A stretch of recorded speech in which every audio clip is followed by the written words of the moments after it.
afternoon and thanks for joining us on the midday news. I am Olayinka Ilori. The Ekiti State Governor, Mr. Biodun Oyebanji, has charged the judiciary to continue to be guided by the Constitution and dictates of the law without sentiment, fear, or favor. Governor Oyebanji gave the charge during the swearing-in of Justice Lekan Ogunmoye as the 6th Chief Judge of the state. BSS reporter Toba Babalola has the rest of the story. Governor Oyebanji described the judiciary as the most sacred, conservative, and a political arm of government, hence the need to uphold justice at all times, not minding the status, gender, or circumstances. While congratulating Justice Ogunmoye on his elevation, the governor noted that the position was not a mere title, but a sacred trust, as the judiciary remains the last hope of the common man. He charged Justice Ogunmoye to let courage and integrity be his watchword. Your Lordship, history will judge you, not by the accolades you receive today, but the legacy you leave behind after your job later. In this position, courage and integrity must be your constant companions. Let it be said in the years to come that under your leadership, the judiciary of the state reached the highest standard, one and ensure justice for all.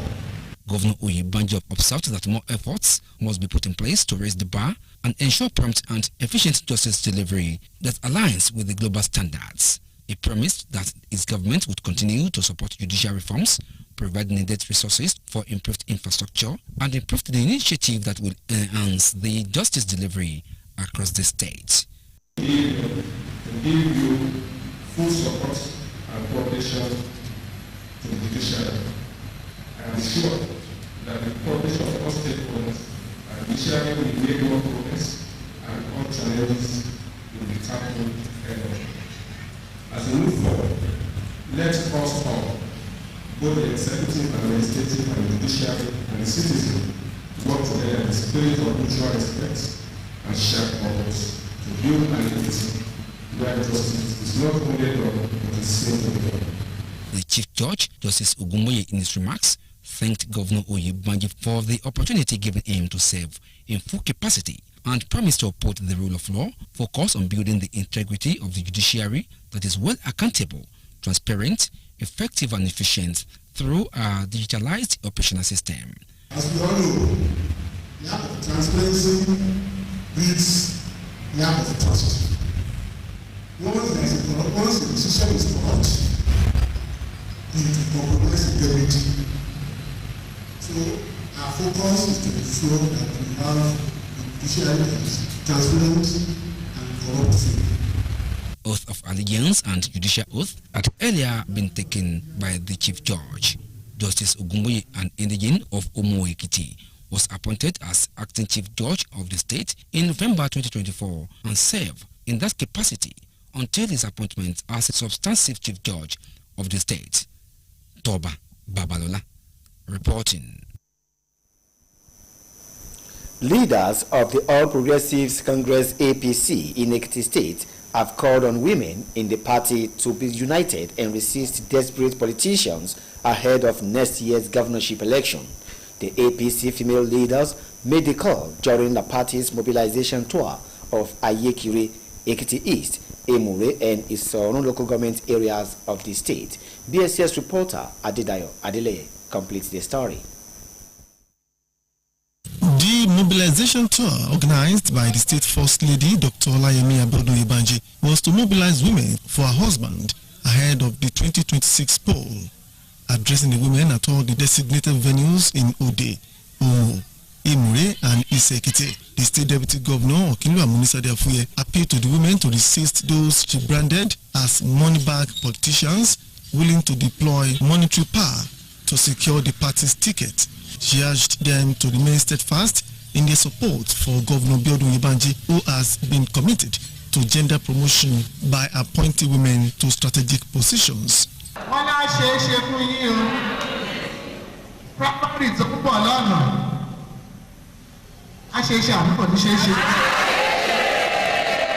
Registration primary. No ìṣọ̀kan ni o.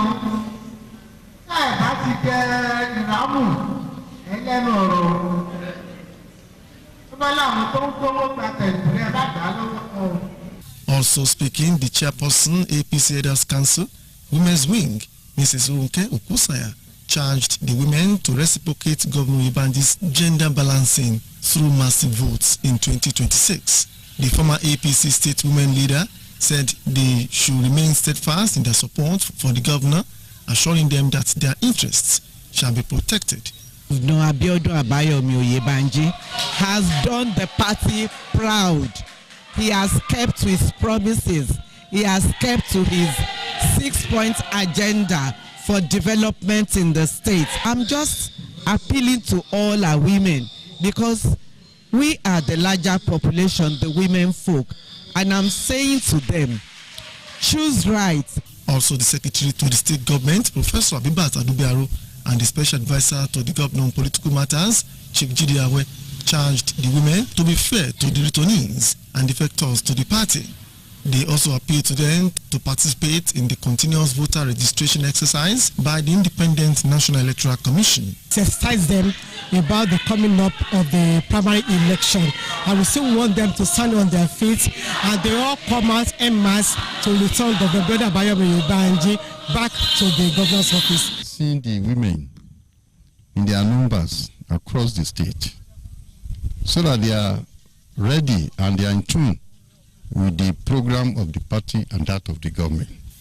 APC women leaders at all the council areas visited, including Mrs. Kende Kayode and Rachel Ademiloye, declared total support for Governor Oyebanji. Adedayo Adele reporting. The Ekiti State Governor, Mr. Biodun Oyebanji, has dismissed an online report claiming that he and some of the Ekiti leaders plan to defect to the African Development Congress ADC with former Governor Kayode Fayemi. In a statement by his special advisor on media, Mr. Yinka Oyebode, the governor described the claims as false, being sponsored by desperate politicians trying to create a rift between him and President Bola Tinubu. He reaffirmed his commitment to the All Progressives Congress APC and urged Ekiti people to disregard the misleading reports. In the meantime, the 3 aggrieved members of the African Development Congress ADC have approached the Federal High Court in Abuja asking it to sack the Senator David Mark-led interim leadership of the party. The plaintiff Adeyemi Emmanuel, Ayodeji Victor and Aruna Ismaila further challenged the membership of Senator Mark and others who were appointed as interim leaders of the party. They prayed the court to, among other things, determine whether the purported handover of the party's leadership structure to individuals involved in the merger was not a direct violation of the subsisting judgment. The media news continues after this commercial break. Stay tuned.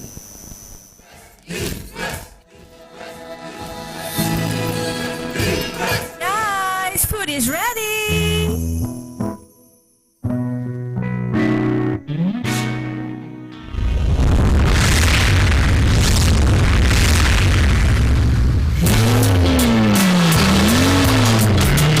Suitable for jollof rice, stew, spaghetti, and yam porridge. Cooked to impress. Gbogbo àgbáyé ló nílò ìyá.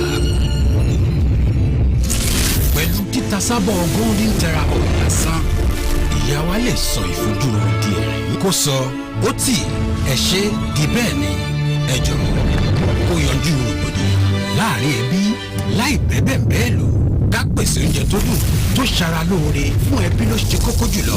Torí níbikíbi táwọn ìyá bá wà ní ìlú máa gbé. Golden Terra Oil or pure love.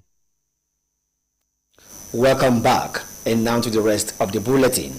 President Bola Tinubu has reaffirmed his administration's commitment to reducing inflation and improve economic stability through fiscal discipline, improved transparency, and citizens' engagement. Tinubu gave the reaffirmation through the Minister of State for Finance, Dr. Doris Uzoka Anete, at a gathering in Abuja, outlined efforts to overhaul financial system across government institutions. According to him, reducing wasteful spending, and strengthening public oversight were central to the government's fiscal reform agenda. Lagos State Government has announced the official commencement date for the 7 recently enacted laws signed by Governor Babajide Sanwo-Olu aimed at boosting public safety, governance, and institutional development across the state. The announcement was contained in a statement issued by the Ministry of Justice and signed by the Director of Public Affairs, Mrs. Grace Alo. According to the ministry, the laws passed by the Lagos State House of Assembly and assented to by the governor have been accompanied by commencement orders in line with statutory requirements. Of the 7 laws, 5 took effect on February 19 this year, while the remaining 2 will come into force on the 14th of next month. The federal government has officially pegged entry admission year into the nation's tertiary institutions at age 16. This came as the government warned that any admission conducted outside the central admission processing system would be illegal and perpetrators would be prosecuted. Minister of Education Dr. Tunji Alausa gave the information while declaring open the ongoing policy meeting of the Joint Admissions and Matriculation Board JAMB in Abuja. He warned that the heads of institutions found to be engaged in admission fraud will face prosecution. Alausa declared that the official age of 16 set by the government is not negotiable. The leadership of the Academic Staff Union of Universities, ASU, has confirmed that a directive has been issued for all branches of the union nationwide to withdraw their services over the delay in the payment of June salaries of its members. ASU branches in 2 federal universities, the University of Jos and University of Abuja, have already commenced strike in compliance with the directive. President of ASU, Professor Chris Pingwana, confirmed the development. He lamented the lackadaisical attitude of government officials towards the issue of lecturers' salaries. The Nigerian Meteorological Agency has issued a flood alert for the month of July and said that states including Sokoto, Lagos, Edo, Benue, Ondo, and 15 others were at risk of experiencing flash floods. The agency advised residents of the states to relocate if necessary, clear the drainage systems, prepare emergency kits, turn off electricity and gas during flooding, strengthening mudslide prevention, and promote community awareness. Moving on to the foreign scene, the Kenya police said that 11 people have been killed nationwide during anti-government protest in the country on the 35th anniversary of the pro-democracy uprising. A statement from the police added that 52 people have been injured. The police fired live rounds of water cannon at protesters in the capital, Nairobi, as hundreds of people demonstrated in the city, with some blowing whistles while they marched amidst heavy police deployment. That's the midday news. Do join us at 3 for the home news. Thanks for watching. Good afternoon.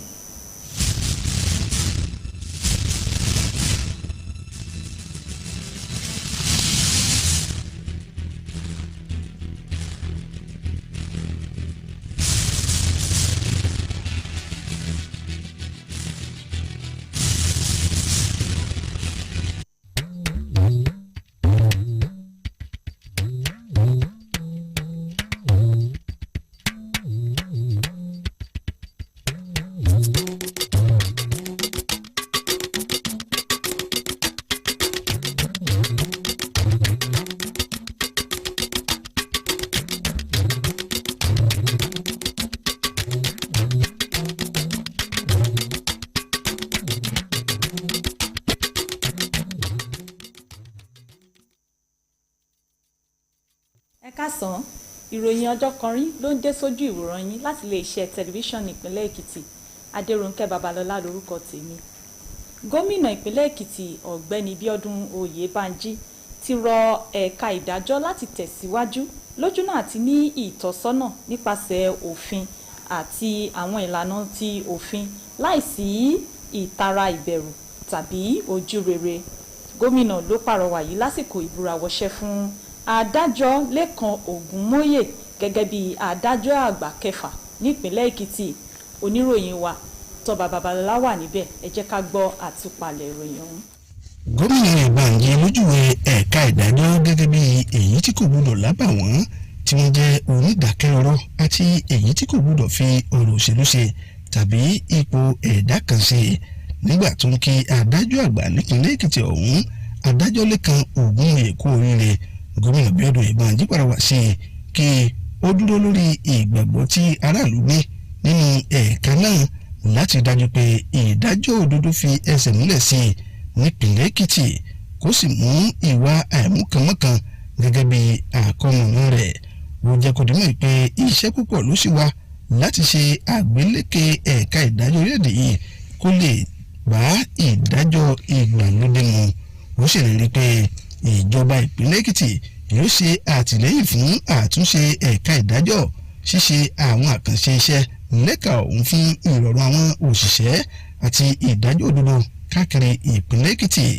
Adájọ́ àgbà nípínlẹ̀ Èkìtì ọ̀hún, adájọ́ Lékan Adékanyè Ògúnmóyè, nínú ọ̀rọ̀ rẹ̀ ló dúpẹ́ lọ́wọ́ gómìnà fún àǹfààní tí wọ́n fún un láti sin ìjọba pẹ̀lú ìlérí pé òun kò ní yẹsẹ̀ o nínú ìlànà òfin.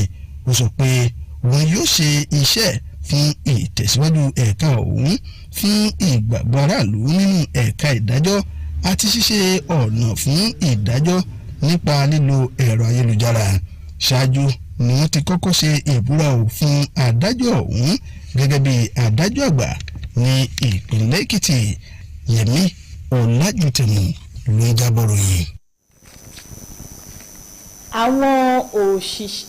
Àwọn aṣáájú ẹgbẹ́ òṣèlú APC nípínlẹ̀ Èkìtì ti ké sí àwọn obìnrin nínú ẹgbẹ́ ọ̀hún láti wà ní ìṣọ̀kan kí wọ́n sì kọtí ọ̀gbọ̀n sí àwọn olóṣèlú tí ó ní ìrètí àti díje fún ipò gómìnà ní ọdún 2026.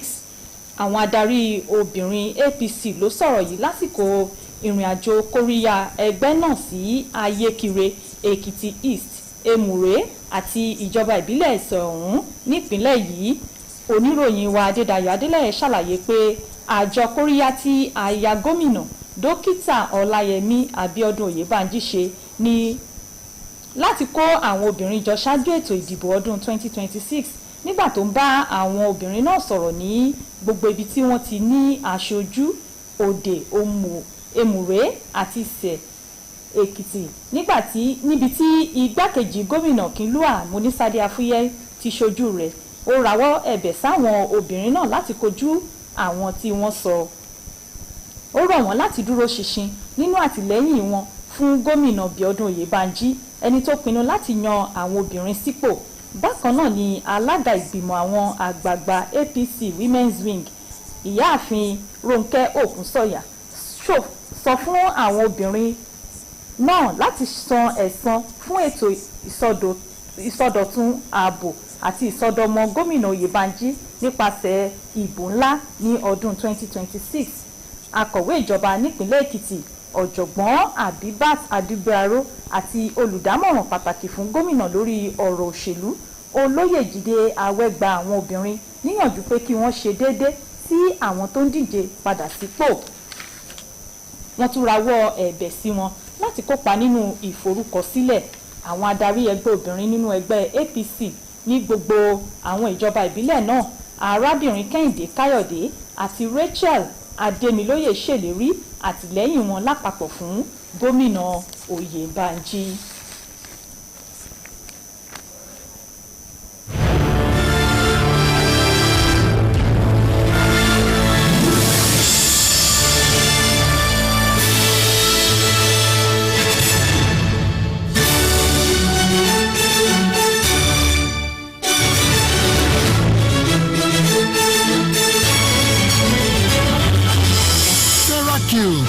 Ṣí ayọ̀ tú ìtàn. ìtọ́wò àdùn sílẹ̀.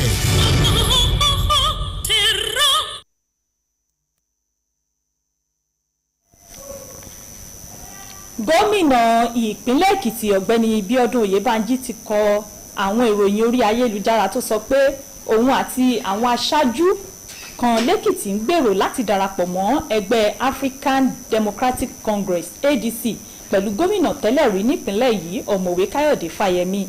Nínú àtẹ̀jáde tí olùdámọ̀ràn rẹ̀ pàtàkì lórí ètò ìròyìn ọ̀gbẹ́ni yínká oyèbọ̀dé fi léde pé gómìnà ṣàpèjúwe àwọn ọ̀rọ̀ náà gẹ́gẹ́ bí irọ́ tó jìnnà sóòótọ́ àti pé àwọn agbátẹrù àwọn olóṣèlú ni wọ́n gbìyànjú láti dá wàhálà sílẹ̀ láàrin òun àti ààrẹ Bọ́lá Tinubu.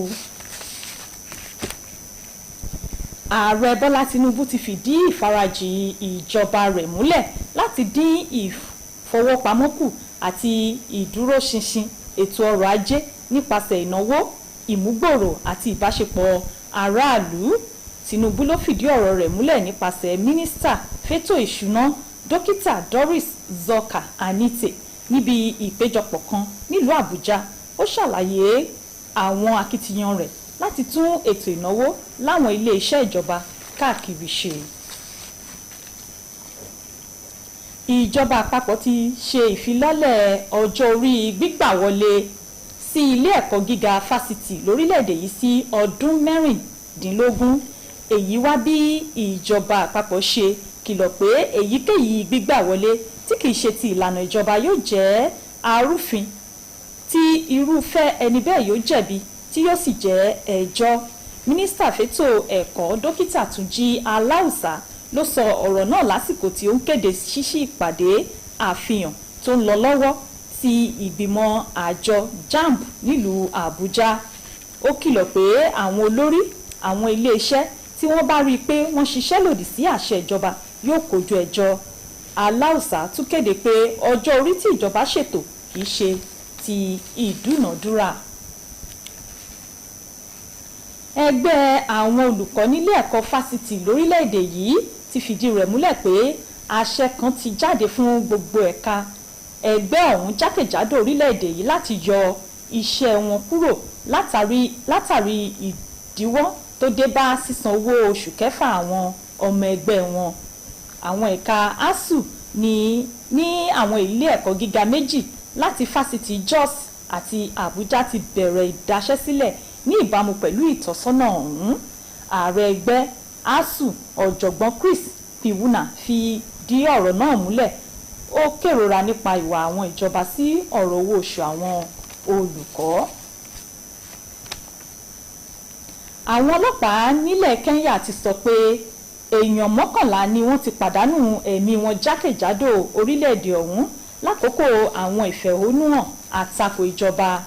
Àtẹ̀jáde kan látọwọ́ ọlọ́pàá fi kún pé àwọn ọlọ́pàá 52 ló ti farapa.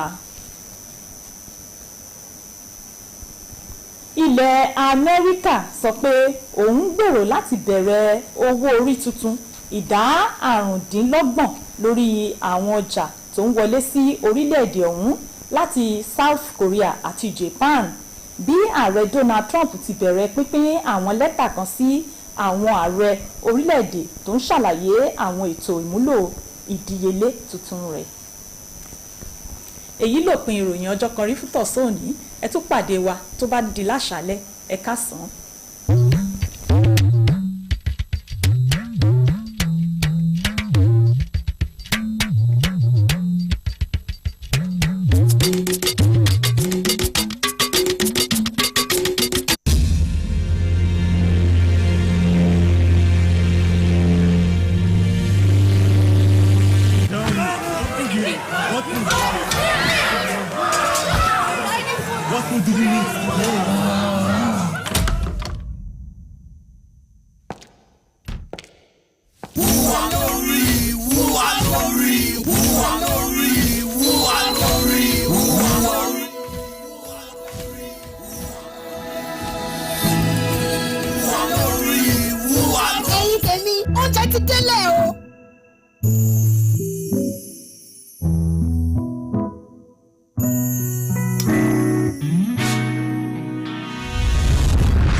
àsè tó gbà yìí.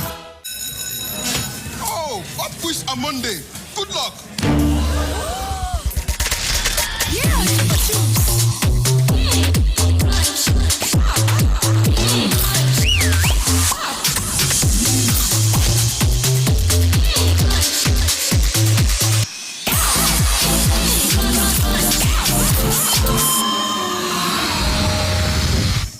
It's giving, it's popping. Chupa Chups gum filled lollipop.